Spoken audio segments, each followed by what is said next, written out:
Good morning. My name is Brian, and this is Uncle Tarot.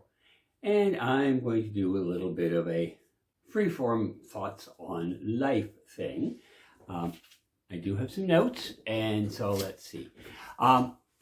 It all started because I saw a walkthrough of this deck, the Goddesses, Gods, and Guardians Oracle cards from Hay House. Been a number of walkthroughs and various people. I'll try and figure out which channel I saw it on, give them credit. But I saw this and I thought, I really like this. And so I went to Hay House to get the ISBN so I could put it on a wish list. And Hay House was, as they often do, having a sale. So I purchased that, and then, of course, it got the deck to qualify for free shipping. But be that as it may. So I got this, and then it came in, and I thought, well, I'm going to compare it to the other deck Goddess Guidance deck. One of the infamous Doreen Virtue decks.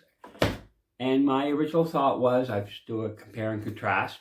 And I went through it, and the cards are the same size. There are significant differences. The first being that the DV deck, the Doreen Virtue DV deck, is specifically goddesses. So there's 44 goddesses, whereas this is a wider. Excuse me.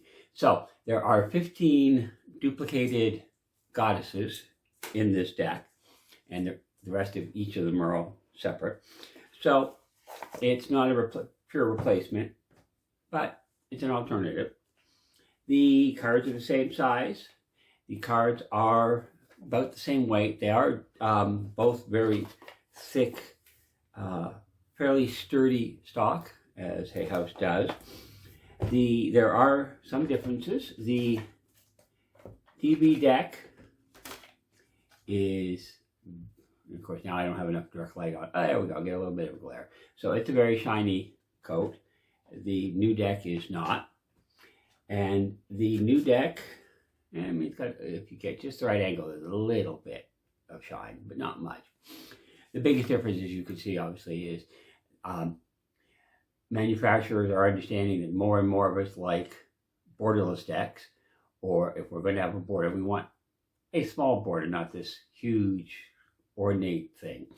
So, and then, of course, the style of artwork is just a little bit different. And this deck was all done by the same artist, Hillary Wilson, whereas what DV always did was a number of artists, like half a dozen artists who did the different illustrations in here.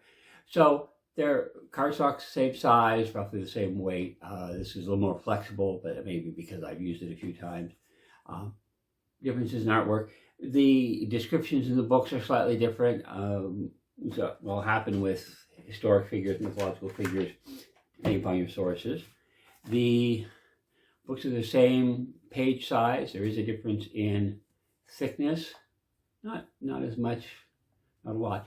This one has more pages. It has about the same amount of text. The font is different. The line spacing is different. This is more legible. So it's a bigger book, but about the same content. So that was my original idea. But as I was making those notes, of course, what I was really thinking about is, do I keep this old deck or do I rehome it?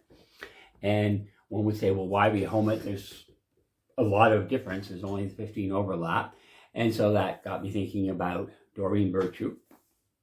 And I'm going to presume that most people watching this have some sense of who she is, who she was, who she became, and the reasons why that upsets some people. If you're not familiar, do some research. There's lots of notes all sorts of places. But the reason I have this deck, and I have these three Doreen Virtue decks, is these were all gifted to me by a friend who had acquired them, had never really used them, knew I was more interested, and gave them to me when I visited them back in Toronto, 2018, I believe. So these were given to me, so I appreciate that. I have used this one a little bit, and I have also used this one. The third one, the Archangel Michael, I have no use for. believe what you will, practice as you will, and so long as I hurt none, do what thou will. But it does nothing for me. So this is already on my list of decks needing to be rehomed. So then the question is, do I rehome this and or this? And if so, do I ask for more because they are out of print and never going to be reprinted because Doreen Virtue has said no?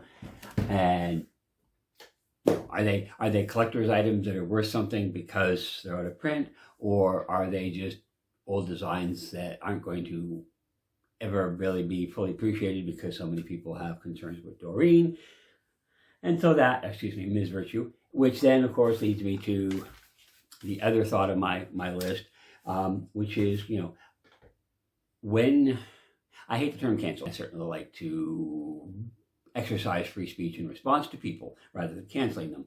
So when looking at artists who, whether they're performing artists, whether it be literary artists who are writers, but whatever, when does their behavior become so severe that you cannot support their work? And so how do you separate them to a certain degree? And that brings up John Fugelsang, who's a political humorist and has a show on satellite radio, and he talks frequently about this. For example, his response is he will no longer pay any attention to support Bill Cosby, but he will recognize that one particular night he saw a performance of Bill's was one of the greatest nights of his life, one of the greatest bits of comedy that he'd ever seen. The artwork stands separate from the artist. And generally speaking, that's my approach. I could separate the art from the artist. Certainly I don't disown what they've done in the past. So with these decks, whatever Ms. Virtue's views now are about the decks, about divination, mystical arts, the devil, whatever she holds now, that's what she holds now. That is not, as far as I know, what she believed when she created those decks. She created those presumably with good intent, and as we generally understand in the artistic community and in the mystical arts community, intention is, if not everything, it's like 90 judge our actions. So her intention was pure. My intention in using them is pure. What she's gone on to do since then is there. So I haven't decided yet whether I'm going to rehome the other one or two. Like I said, the Archangel Michael is on my rehome list because it's not a deck that I would ever buy and get nothing from it. So the others are still up in the air. If you have thoughts, I'd love to read them. And if you're interested in anything, let me know. But speaking of intention, which of course is why I decided to record this as a broader range thing, is when I look at my shopping. I have done a couple of blog posts about this, and I frequently make comments about reducing my spend with that behemoth that I abbreviate AMZN because that's makes it easiest to figure out who they are without actually giving them a link or PR.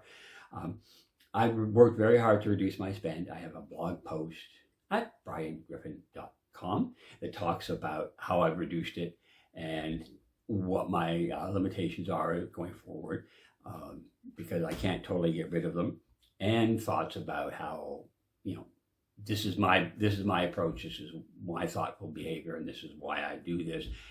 And you have to do what you have to do. At the same time, it also recognizes I've got a certain amount of privilege that I can spend a little more, wait a little longer, often, to get things from other sources, preferably local sources.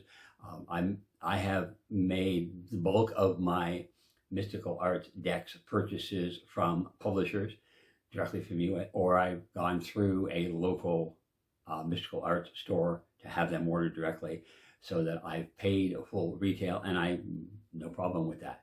These are not, $20, $30, $40 for a deck from a big manufacturer is still less than what you're going to pay for a Kickstarter campaign with shipping, etc. Excuse me, we have a cat in the neighborhood. Anyway, yeah, that's it, man.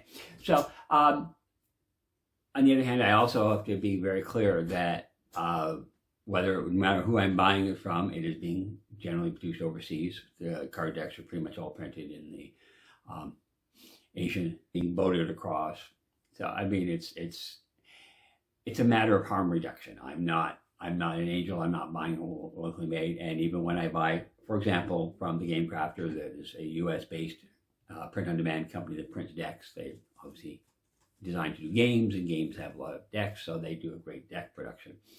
They're still using imported papers because that's where the best quality black core cardstock comes from.